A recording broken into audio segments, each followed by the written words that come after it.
So yun mga primo, good morning. Yun na nga, simula ng Ramadan dito, kaya yun. Eto, nabigyan kami dito ng ng hadiah ba tawag nila dito. Ito yung binigay nila sa amin, ito. Dates.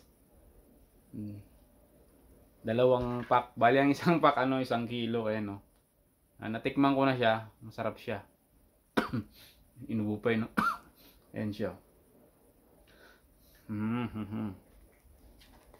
Ito. Sarap siya, yan.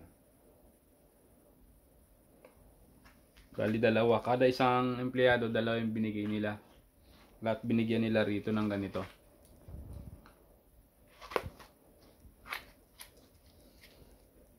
Mabigat talaga siya. 1 kilo din siya, kada isa. Yan mga primo. O, diba?